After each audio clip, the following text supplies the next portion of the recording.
1000 বিঘা মাটিত ৰঙালাও খেতি আৰু প্ৰায় 200 বিঘা মাটিত তিতা কেৰেলাৰ খেতি কৰিছে জয়মতী এফপিসিয়ে। আমি খেতি দেখুৱাই আছো তেওঁলোকৰ, যেহেতু আমি কিছু সময় পূৰ্বে আমি সৰিয়হৰ খেতি দেখুৱালো। এতিয়া আমি আছো ৰঙালাও খেতিত তেওঁলোকৰ, যেহেতু তেওঁলোকে 1000 বিঘা মাটিত তেওঁলোকে ৰঙালাও খেতি কৰিছে আৰু খেতিও খুব সুন্দৰ হৈছে আৰু লগতে তেওঁলোকে তিতা কেৰেলাৰ খেতিও কৰিছে বুলি আমাক জনাইছে। আমি বিভিন্ন তেওঁলোকৰ যি 2021 চনৰ পৰা যিসমূহ খেতি তেওঁলোকে কৰি আহিছে, যেহেতু জৈৱিক ভাবে তেওঁলোকে খেতিসমূহ কৰে, গতিকে সেইসমূহ আমি দেখুৱাবলৈ চেষ্টা কৰিছো। এয়া হৈছে ৰঙালাও খেতি। তেওঁলোকে 1000 বিঘা মাটিত তেওঁলোকে এনেধৰণে ৰঙালাও খেতি কৰিছে। লগতে তেওঁলোকে তিতা কেৰেলাৰ খেতি কৰিছে, প্ৰায় 200 বিঘা মাটিত তেওঁলোকে তিতা কেৰেলাৰ খেতি কৰিছে। আমাৰ সৈতে তেওঁলোক কৃষকসকল আছে, যিসকল মহিলা কৃষক এই জয়মতী এফপিসি গোটৰ অধীনৰ যিসকল কৃষক, প্ৰায় 600 গৰাকী মহিলা আছে, কিন্তু আমি কিছু সংখ্যক মহিলাহে আমাৰ ওচৰত আছে। আমি এফালে আমি দেখুৱাবলৈ চেষ্টা কৰিম। এফালে আছে তিতা কেৰেলাৰ খেতি, ৰঙালাও খেতিৰ লগতে তেওঁলোকে এনেধৰণে তিতা কেৰেলাৰ খেতি কৰিছে আৰু ইতিমধ্যে খেতি খুব ভালেই হৈছে। আমি দেখুৱাবলৈ চেষ্টা কৰিছো মহিলাসকলৰ যি কষ্ট, মহিলাসকলৰ যি হাড় ভঙা কষ্ট, সেই কষ্টৰ ফচল তেওঁলোকে পাবলৈ সক্ষম হৈছে। আমি তেওঁলোকৰ সৈতে কথা পাতিবলৈ চেষ্টা কৰিম।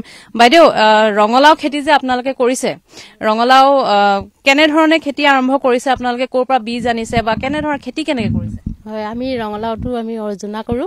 আমি শোণিতপুৰ নাৰ্চাৰীৰ পৰা অনা হৈছে গুটিটো। তাৰপৰা আমি হাল বাই গুৰি লৈ গুটি দিছো, দিয়াৰ পিছত গোবৰ দিছো, সেয়াই আমাৰ মাটি চপাই দিছো। আৰু গোবৰ সাৰেই ব্যৱহাৰ কৰে? আমাৰ গোবৰ সাৰৰ বাহিৰে বেলেগ নাই, আমি গোবৰ সাৰেই, অকল জৈৱিক। হয় হয়। খেতি কৰোতে কিবা অসুবিধাৰ, ৰঙালাও খেতিত কিবা অসুবিধা হয় নেকি? হয়, বহুত অসুবিধা হয়।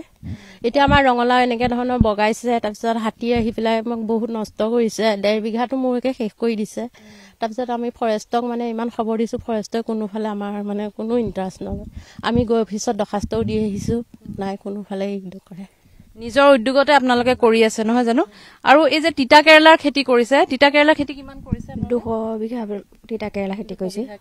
হয়, তিতা কেৰেলাৰ খেতি কিবা কষ্ট হয় নেকি? খেতি কষ্ট হয়, গুটি চুটি দি কৰি লৈ পেলাই সাৰ চাৰ দি আকৌ যাবই পাৰিব লগা হয়, তাৰ পাছত আকৌ হেৰি কৰিব লগা হয়।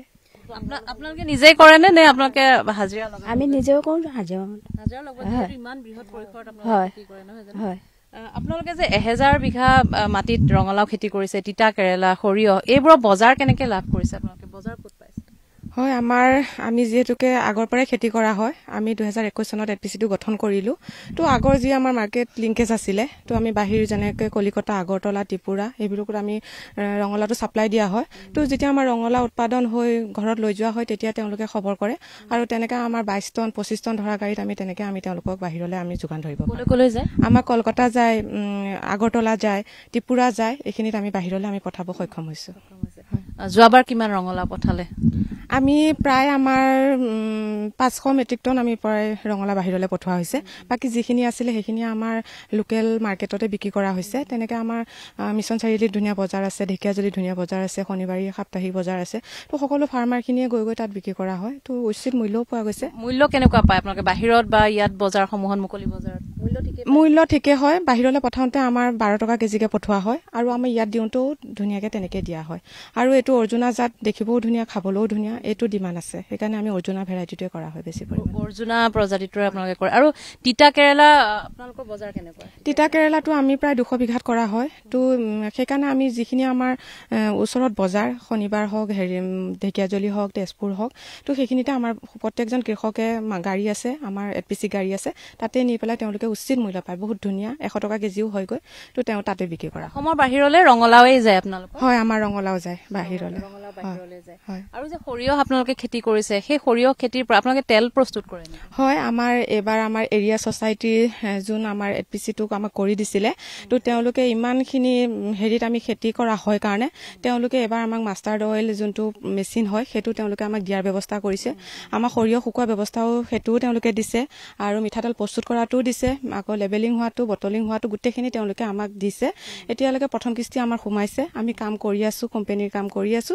আমি খুব সোনকালে আমাৰ প্ৰডাক্ট, আমাৰ জয়মতী খাটি সৰিয়হৰ তেল, সেইটো আমি প্ৰস্তুত কৰি বজাৰত আমি উলিয়াবলৈ সক্ষম হ'ম। বজাৰত এতিয়ালৈকে ওলোৱা নাই জয়মতী আমাৰ ব্ৰেণ্ডটো বনিছে আমি যিহেতুকে লোকৰ মেলত পিচিব লগা হয় তো বহুত আমাৰ কষ্ট বেছি হৈ যায় তো সেইকাৰণে মানে অলপমান ডিমাণ্ড আহিলে তেনেকে দিয়া হয় কিন্তু আমি ৰেগুলাৰ আমি তাত দিব পৰা নাই কাৰণ নিজৰ ফেক্টৰীটো হোৱা নাই কাৰণে 2025ত আশা কৰিছে যে খাঁটি সৰিয়হৰ তেল বজাৰলৈ ওলাব আৰু 2025ত আপোনালোকৰ খেতিক লৈ আৰু কি পৰিকল্পনা আছে আমাৰ গোটেইখিনি মহিলাখিনিয়ে জয়মতী এপিচিত সোমাই যিহেতুকে স্বাৱলম্বী হৈছে সকলোৱে কৈছে যে প্ৰথমতে আমাৰ তেলৰ যিটো ব্ৰেণ্ড হয় সেইটো আমি মাৰ্কেটত ওলাওঁ তেওঁলোকে কৈছে যে আচাৰৰ হওক বা কাপোৰ বোৱা হওক তেওঁলোকে বা ব্ৰাছ বনোৱা হওক সকলোখিনি তেওঁলোকে কৈছে যদি আমাক সেইখিনি যোগান ধৰা হয় আমি কৰিম আৰু আমি জয়মতী ব্ৰেণ্ড বনাই সেইখিনি আমি মানে বজাৰত আমি দখল কৰিম মুঠতে জয়মতী ব্ৰেণ্ডৰ সকলোখিনি কৃষিজাত সামগ্ৰী বা তেওঁলোকে বিভিন্ন পৰিকল্পনা কৰিছে যাতে জয়মতী ব্ৰেণ্ডটো বজাৰ সম্পূৰ্ণৰূপে দখল কৰিব পাৰে তাৰ বাবে তেওঁলোকে আশা প্ৰকাশ কৰিছে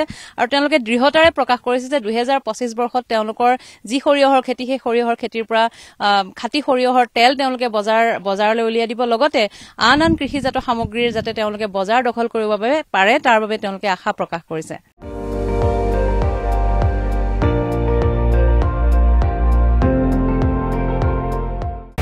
আপুনি চাই আছে ND24 সৰ্বশ্ৰেষ্ঠ নহয় সৰ্বোত্তমৰ দৌৰ